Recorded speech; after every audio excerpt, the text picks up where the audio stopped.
Hi friends, అందరికీ నమస్తే. Welcome back to Hannu food and tips. ఈరోజు నేను మీకు ఎగ్ ఫ్రైడ్ రైస్ ఎలా చేయాలో చెప్తాను. మనకి ఇంట్లో ఏం కర్రీస్ లేనప్పుడు, రైస్ మాత్రమే ఉన్నప్పుడు ఫాస్ట్గా తయారు చేసుకునేటువంటి రెసిపీ ఎగ్ ఫ్రైడ్ రైస్. ఇది మనం రోడ్ల పైన తర్వాత బయట తింటూ ఉంటాం. చాలా టేస్టీగా ఉంటుంది కదా. ఇప్పుడు ఎలా చేయాలో ఆ ప్రాసెస్ ఏంటో చూపిస్తాను. మనం ముందుగా ప్యాన్ పెట్టుకొని ప్యాన్లోకి 2 టేబుల్ స్పూన్ దాకా ఆయిల్ వేసుకోవాలి. ఇది ఆయిల్ హీట్ అవుతూ ఉంటుంది. తర్వాత మనం ఒక గిన్నెలో 2 గుడ్లను తీసుకొని అందులోకి కొంచెం టేస్ట్కి తగ్గ సాల్టు, తర్వాత కొంచెం పెప్పర్ పౌడర్ వేసుకొని బాగా బీట్ చేసుకోవాలి. బీట్ చేసుకోవడం అంటే కొట్టుకోవడం కాదు, జస్ట్ ఒక ఫోర్క్ తీసుకొని దాన్ని బాగా మిక్స్ చేసుకోవాలి. చూడండి, నేను చూపించే విధంగా మిక్స్ చేసుకోవాలి.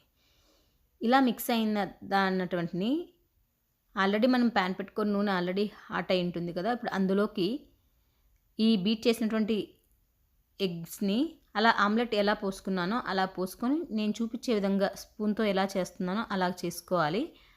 అంటే బాగా ఈక్వల్గా స్ప్రెడ్ అయ్యేలాగా చూసుకుంటూ తర్వాత బాగా ఫ్రై చేసుకోవాలి ఎగ్ అనేది.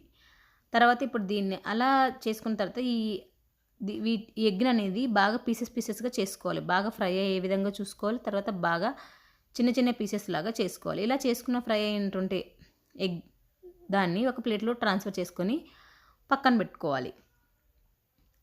ఇలా పక్కన పెట్టుకున్న తర్వాత అదే ప్యాన్లో ఏం వేయాల్సిన అవసరం లేదు. అదే ప్యాన్ మళ్ళీ హీట్ చేసుకొని, నూనె ఏం అవసరం లేదు, అందులోకి కొంచెం పచ్చిమిర్చి, తర్వాత కొన్ని ఆనియన్స్, తర్వాత క్యారెట్, ఇంకా మీకు కావాలనుకుంటే అన్నీ వేసుకోవచ్చండి. క్యాబేజీ, క్యాప్సికమ్ అన్నీ వేసుకోవచ్చు.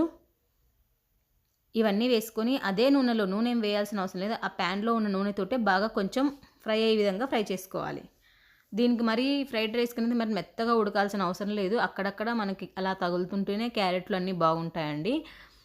ఇలా బాగా ఫ్రై చేసుకొని అదే నూనెలో ఇప్పుడు మనం ఇందులోకి డార్క్ సోయా సాస్ తెలుసు అనుకుంటాను కదా. ఇది మనం బయట బండ్ల దగ్గర తింటుంటాం చూడండి, వాళ్ళు కూడా ఇదే యూజ్ చేస్తారు. డార్క్ సోయా సాస్, తర్వాత హాట్ రెడ్ చిల్లీ సాస్, ఈ 2 యూజ్ చేస్తారండి. అందుకే టేస్టీగా ఉంటుంది. కాబట్టి ఇది ఆ 2 యాడ్ చేసుకున్న తర్వాత ఆ ఎగ్ పీసెస్ ఉన్నాయి కదా, ఫ్రై చేసుకున్న ఎగ్ పీసెస్ని కూడా తీసుకొని అందులోకి వేసుకొని బాగా కలుపుకోవాలన్నమాట. సాసు, తర్వాత ఈ రెడ్ సాసు, తర్వాత సోయా సాసు, ఎగ్ పీసెస్ అన్నీ వెజిటేబుల్స్ అన్నీ మిక్స్ అయ్యే విధంగా కలుపుకున్న తర్వాత మీకు ఎంత రైస్ కావాలో అంత రైస్ యాడ్ చేసుకొని బాగా రైసు అన్నీ కలిసేలాగా చూసుకోవాలి. ఇలా కలుపుకున్న తర్వాత ఇందులోకి ఉంటే కొంచెం కొత్తిమీర చిన్న చిన్న ముక్కలు చూసి వేసుకోవాలి. కొంచెం కొత్తిమీర వేసుకోండి. బాగా కలిపేసుకోవాలి. రైసు అన్నిటినీ బాగా కలిపేసుకున్న తర్వాత అయిపోయిందండి. ఇంతే. ఎప్పుడైనా మనం చూస్తుంటాం కదా, రోడ్ సైడ్ తింటే చాలా టేస్టీగా ఉంది అని అనిపిస్తుంది కదా. అదేవిధంగా మనం ఇలా ఇంట్లో చేసుకుంటే అదే టేస్ట్ వస్తుంది. ఏమంటే వాళ్ళు సోయా సాసు, తర్వాత ఈ రెడ్ చిల్లీ సాసు యూజ్ చేస్తారండి, అందుకే అలా టేస్ట్ వస్తుంది. కాబట్టి మీరు కూడా ట్రై చేయండి. ప్లీజ్ ఫ్రెండ్స్, నేను చేసే వీడియోస్ నచ్చితే లైక్ చేయండి, షేర్ చేయండి, మీ ఫ్రెండ్స్కి, రిలేటివ్స్కి షేర్ చేయండి.